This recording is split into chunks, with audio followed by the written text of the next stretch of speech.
বামপন্থী রাজনৈতিক আদর্শ এবং তার নানান রকম প্রয়োগ, এমনকি সেটা পড়াশুনোর সিলেবাসের কারিকুলামের মধ্যে বলো অথবা কোনো কালচারাল ফ্রন্টে বলো, সেটা তো সারা পৃথিবী জুড়ে চর্চিত হচ্ছে। কিন্তু তার নাম করে যদি উচ্ছৃঙ্খলা হয় তাহলে অবশ্যই প্রশাসনকে দেখতে হবে।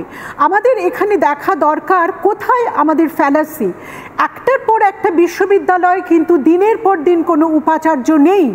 যে পোস্টগুলোতে যে প্রশাসনিক পদে মানুষজনকে থাকা দরকার, যারা কন্ট্রোল করবেন, যারা অ্যাডমিনিস্ট্রেটর হিসেবে গোটা শিক্ষাঙ্গনের পরিবেশকে নিয়ন্ত্রণ করবেন বা মনিটর করবেন, সেই পোস্টগুলোতে কেউ নেই দিনের পর দিন। দিনের পর দিন এখানে ছাত্র নির্বাচন হচ্ছে না। যে ছাত্র নির্বাচন হলে এই যে ধুমায়িত অসন্তোষ, সেটা একটা ভেন্টিলেশনের জায়গা পেত, সেই ভেন্টিলেশনের জায়গাটাও পাচ্ছে না। তার ফলে কিন্তু একটা বিশৃঙ্খল পরিস্থিতির একটা চরম জায়গা তৈরি হচ্ছে।